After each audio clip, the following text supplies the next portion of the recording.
So this is my presentation about disenfranchised grief from the perspective of clinical neuropsychology and touching on job loss as a particular circumstance in which one might experience disenfranchised grief. So to start with, what is disenfranchised grief?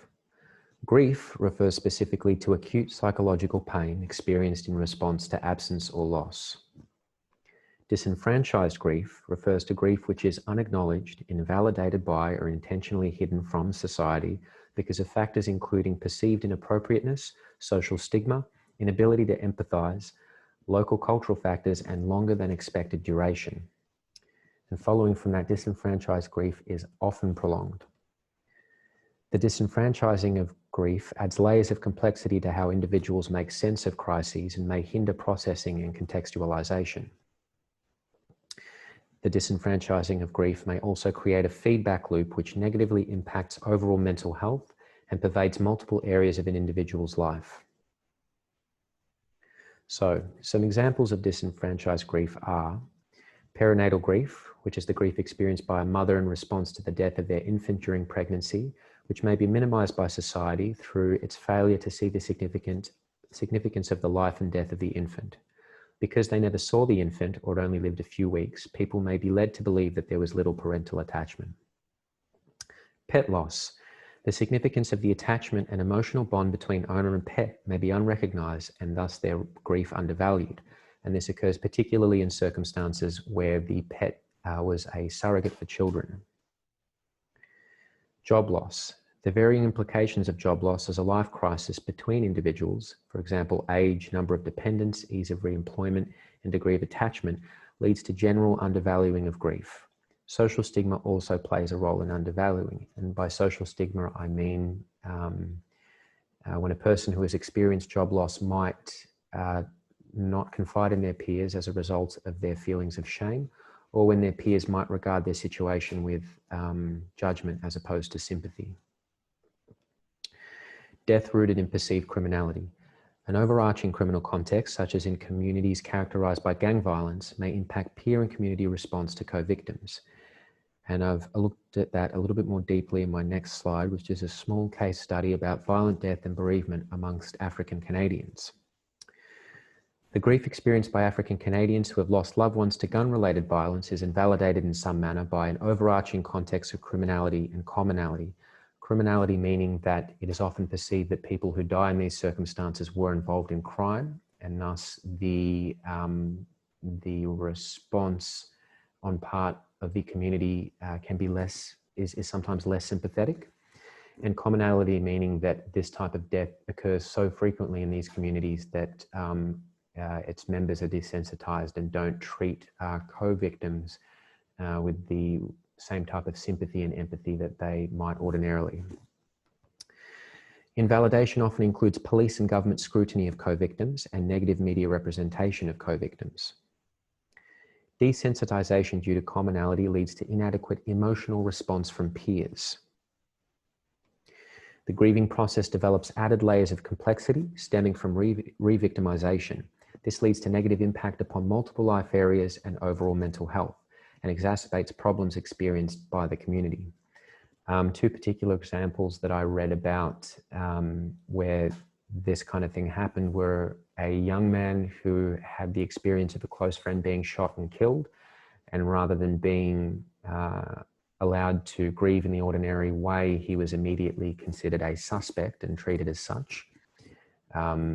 And another was a young woman who had the same experience. A close friend was shot and killed, and in the days following, her house was raided by police with their guns drawn, and her child was present in the house at the time. And in the days after that, the child reported to Child Protection Services that there had been guns in the house, and she was taken away from her mother as a result. What does neuropsychology say about grief? So using functional magnetic resonance imaging, researchers are able to observe and measure brain activity related to the experience of different states and emotions. Studies which involve the evoking of grief during fMRI revealed complex activation across multiple brain regions. The most significant of these were the posterior cingulate cortex, anterior cingulate cortex, and the insula. Neuroimaging suggests that grief creates a bodily demand for attentional resources to be turned inward. How are activated brain regions involved in grief? The posterior cingulate cortex is activated during autobiographical memories and is associated with emotionally salient stimuli. The anterior cingulate cortex plays a role in attention, and the insula maps the body topographically and processes visceromotor information. The combined activation of these regions is thought to indicate attention to the bodily state, reflecting grief having a somatic component. Many individuals undergoing prolonged, complicated grief, such as bereavement, report experiencing somatic symptoms, which basically means that prolonged, complicated grief very much has a physical component to it. People experiencing it undergo stress, which has negative health impacts over time. What's different about disenfranchised grief? Just to rehash, grief crosses over into disenfranchised grief when the grief no longer receives the same acknowledgement by society or people surrounding the individual. And following from that, there is substantial evidence to indicate bias in emotional processing by people who experience prolonged, complicated grief. Interestingly, those people do not show a difference in the way that they express their emotions. It's very much an inward thing. It's the way that they internally process the events that they experience.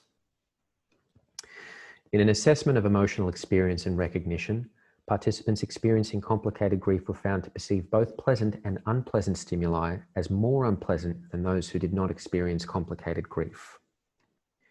Participants who experienced complicated grief also scored significantly higher on psychopathology. Neuropsychology and the treatment of grief. Neuropsychological treatment can provide more pervasive intervention where other forms of therapy are ineffective. Imaging techniques reveal patterns of over or underactivation in brain areas characterizing various psychological disorders. This, along with other neuroscience research, forms the basis of therapy. Clients can be taught to engage or subdue different areas or types of activation through different life strategies and the forming of habits. Contributing neuroscientific factors are explained to clients to provide context to behavioral suggestions and guide expectations. Other relevant neuroscientific areas which may contribute to therapy include epigenetics, neuroplasticity, neurogenesis, affect symmetry, habit formation, and psychoneuroimmunology. So from here we can start to see the more holistic approach that is taken by clinical neuropsychology, in the sense that along with therapy and counseling being components of the treatment, underlying predispositions and psychological conditions are taken into account, and strategies are formed and put forth for counteracting those effects and creating a more an internal and mental environment which is more conducive to a person actually processing their mental experiences more healthily. Arden Seed's model of neuropsychological therapy, and this is a particular approach to therapy taken in neuropsychology. SEEDS being an acronym standing for social medicine, exercise, education, diet, and sleep. It's built on the idea that, or the indication on part of neuropsychological theory, that the functionality of these 5 separate areas are predictors of overall mental health. The improvement of overall mental health through this targeted approach can help battle prolonged and complex grief by helping the patient approach a state of emotional equilibrium from where they can process the grief appropriately. Even in cases where patients are genetically predisposed to particular conditions, for example, depression and anxiety, Arden Seed's model can be effective in suppressing the expression of these genes.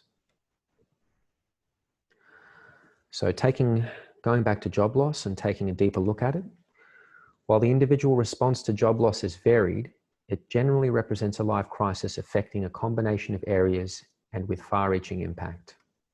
These include loss of identity, social contacts and self-worth, economic loss, and diminished roles as a wage earner. The experience of job loss is further complicated by stress stemming from the need for adaptation to changed roles as a learner, family member, citizen, and leisure participant. The presentation of these factors may necessitate the complete reevaluation of one's life, and their combination, along with how pronounced they each are, may be related to variability in emotional responses, including grief. So why might grief stemming from job loss be disenfranchised? The varied and far-reaching implications of job loss are often not considered for their complexity, and their multifaceted impact may go unacknowledged. The difference in the variety and profundity of implications experienced from person to person may affect the ability to empathize and sympathize with another's job loss. Grief tied to job loss is not as obvious, seemingly profound and easy to empathize with as that stemming from other forms of loss, such as that of a loved one. And social stigma attached to job loss, occurring for different reasons and in different contexts, may affect both the individual's desire to expose their grief and the desire and ability of others to acknowledge it. So finally, how might neuropsychology treat job loss grief? A clinical neuropsychologist might conduct psychoneurological assessment to create a baseline from which to compare changes over time. They may take into account the underlying neurological factors that may be affecting the individual's emotional processing and contextualization of the job loss event, and in doing this cater to unique psychological needs. They might help the individual understand the disenfranchised nature of their grief and how this may create an added layer of complexity impacting their ability to process it. They might recommend strategies for counteracting underlying neurological factors which may be exacerbating grief or interfering with emotional processing. They'll assist the individual in achieving the emotional equilibrium required to healthily process and contextualize the event.